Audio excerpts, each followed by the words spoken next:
this is a rather short video, but I think it's really important for our fans and for the players of our game. You can go ahead and roll the video. I mean, the thing is that we listened to you guys. You guys wanted clear differentiation. You wanted to be able to update and upgrade your characters. We're going to allow you to do that inside Disney Infinity 2.0. We're raising the level cap of all the characters to 20, and as you progress through each level, you'll be able to pick specific things that you want to upgrade about your character. Whether that's new moves, new hits inside of your combos, or if it's new health or stat upgrades, you can do that. It's completely up to the player to decide exactly how you want to upgrade your character. So we're really excited about this, and the choice is now in your hands of how you want to play with these characters. So we showed you a little bit about what we're doing with characters and locomotion and environments, but I think that, as John mentioned earlier, 60% of our players' time is spent inside of the toy box mode. And so it was really important for us to upgrade our toy box with a variety of different enhancements. So first, as we jump into the toy box mode, we've added structured play. Earlier I had mentioned that we're going to have new toy box game discs. That is the way that we're bringing structured play into the game. The second thing that we're working on is usability. So when it comes down to usability, we really want players to be able to go into the toy box and use it in a variety of different ways. We think we might have missed the mark a little bit last year because it was complicated, so we really wanted to make it super easy for players to get in there and feel like a toy box master builder. So to go into that a little bit, let's go back to the genesis of the idea behind the toy box. We were really trying to get back to that whole thought of when I was a kid and was playing with all my toys on the ground. I would tell these stories, and I would kind of make up these little stories that would go along with that. We wanted to use that as the genesis of what would go on here. So I've got an image here that's special to me for two different reasons. This is my nephew Logan. He's 5 years old. He's a big fan of the game.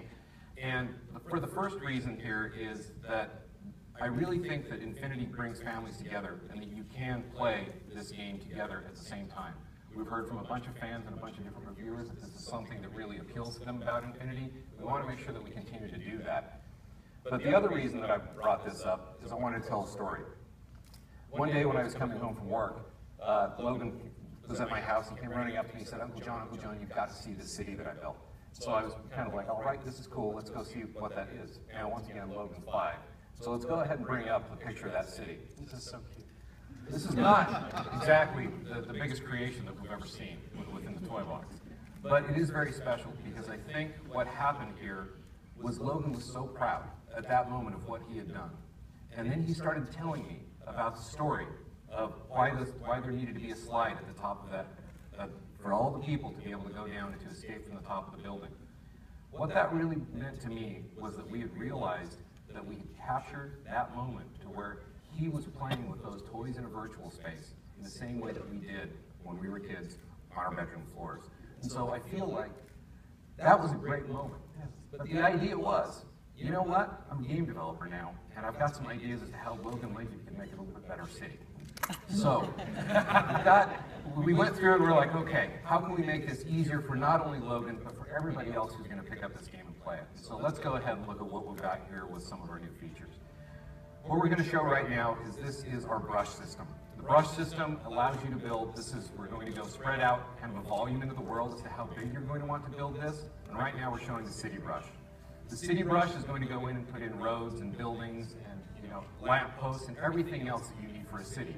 But it doesn't just need to be a city. We've got brushes for racetracks and dungeons and a bunch of different castles. You name it, we've got tree houses. These are all things that you can build with literally the press of a button. Now, for little dudes like Logan that might, this procedural generation stuff might seem a little bit daunting, we've actually included what we're calling builders. So these little guys you can actually drop inside your world. They'll move about your toy box and start building things automatically on their own, kind of like your own little ant colony. So you could have builders that are creating trees, you could have builders that are making castles or cities or caves. I mean, it's totally up to you. And then, of course, you can take a step back and edit anything that these guys have created inside of the environment. The power is in the player's hands to make the toy box everything that they want it to be. The best part about this to me is that it really makes your world alive and vibrant. It gives you something to do and something to watch while you're in there playing with the world and playing with all these different characters that bring life into it. Absolutely. Yeah, you guys all said that you wanted structured play inside the toy box. You're releasing all these great figures, but I want fun stuff for them to do inside of the toy box mode. As I had mentioned, inside the starter pack, we'll have 2 of these toy box game discs that will unlock a tower defense game and a dungeon crawler game. They're about 3 to 4 hours in length. They offer a light story, and once you complete that light story, you can open up skirmish mode that any character, whether Marvel or Disney, can participate in. Let's go ahead and roll the video of the tower defense game. So like JB said, these happen inside the toy box. So this is the toy box art set in here, and this is Asgard. The story that we've got is the Frost Giants are trying to break in and destroy all the artifacts that you have inside of Asgard. So what you're going to do to defend your tower in this case is you're going to select which traps you're going to put in the world. There's an economy associated with these. You'll be able to select traps based on that economy and put them in the world in strategic locations to help you defend Asgard. Now, once you place those things in the best locations you can, now it's up to you to use your own combat ability and the characters that you've upgraded and with all their moves in the gameplay to go ahead and defend that. There are 10 different levels that we've got inside of Asgard. We've got multiple waves that come on each one of these. Now, we also have the story in the skirmish mode, like JB mentioned. Yeah, so what you're seeing right now on screen is the new Dungeon Crawler toy box game. Again, you'll put down one of these toy box game discs and it'll instantiate that game for you to play. So inside of the Dungeon Crawl mode, we actually have, we use the procedural generation system to create brand new levels every single time you go in there. So it's a different experience each time. You can take your favorite characters and play along. One of the fun things that you can do is you can actually take little sidekick characters with you and then level up those characters. You can imbue them with powers to give you extra health or even attack enemies. We'll have a lot more to share about our toy box games soon, but just want to give you a quick sneak peek of the future today. All right. One of the other big things that we wanted to do when we were enhancing the toy box was really make the game creation better. When you look at what the user-generated content that the user community has made, it's pretty impressive. But one of the issues that we had is it didn't really feel necessarily complete. It didn't feel like complete games. You could build experiences, but they really weren't, kind of beginning to end, something that you really wanted to necessarily. Wait, there's the fireworks cannon. Yeah, the fireworks cannon, which, something the that fireworks we cannon. but we didn't really have like stat screens, those kind of things. What we did is we went through and added a bunch of new logic toys that will allow you to create entire game experiences. Fade in, fade out, you name it, result screens, they'll all be there. We unified the interface of those so you know which toys that you have in the world that can be hooked up to each other. But probably the most powerful thing that we've done is we want more people to be able to do this and to experience creating these experiences on their own. What we've done is we've added something that we've called a template. A template is a bunch of different gameplay pieces, including logic toys, that are all hooked together that allow you to put an entire rule set into a world with just one click. So let's roll the video. So imagine inside your toy box using the auto creator feature to create your own city. Then we'll take one of these game templates. There's a bunch of them, but one we're going to show you right now is the collector game template.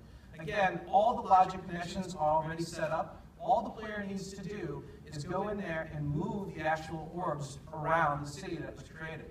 And within a matter of minutes, any player has created their own game that they or 3 of their friends can participate in.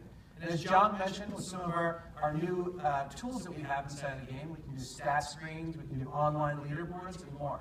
So we're really excited about these templates, and we think that they're going to be a lot of fun to really empower the community to create some super awesome games inside of the toy box mode in Disney Infinity 2.0.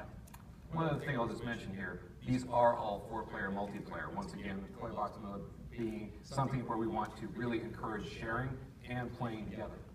So the last piece, I want to get into power discs right now. We've got 80 new power discs that we'll be supporting this year. They'll be coming out in 2 different ways.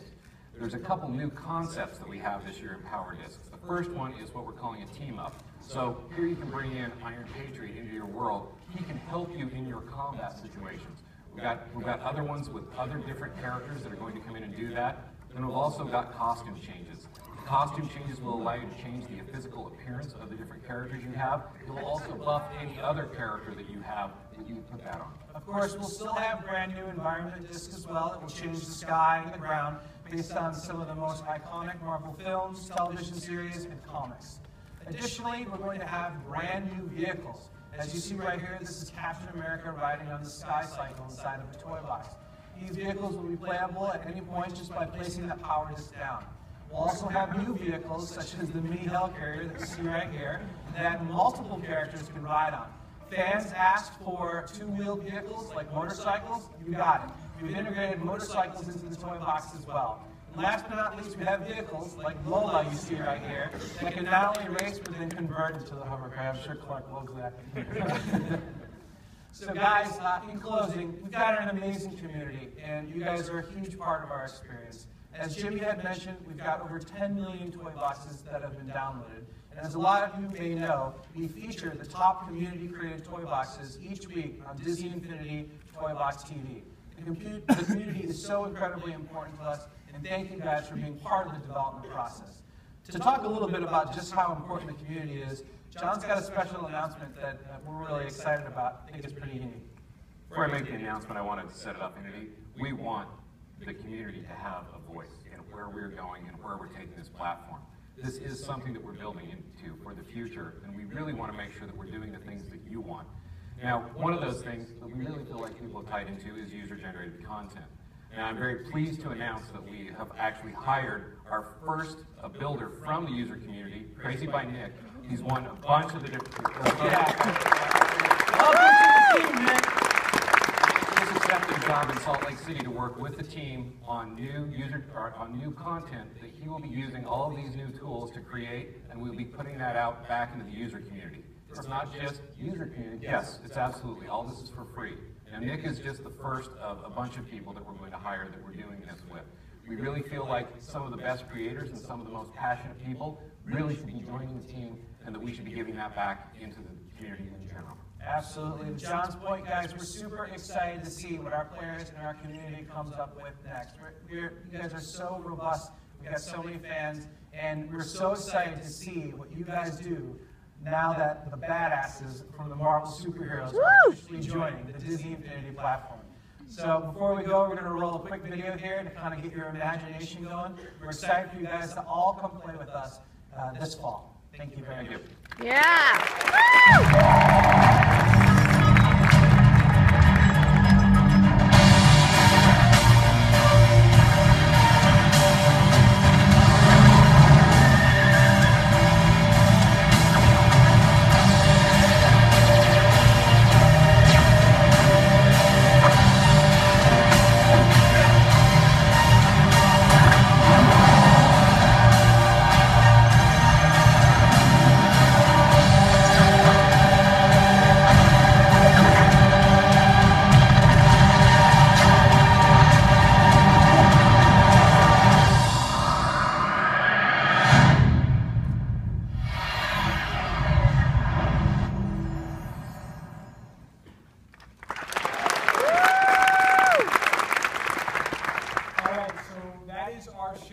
I would like to thank Clark, Joe, Brian, John, and John for joining us here today and doing such a fantastic job. I would also like to thank Director Fury.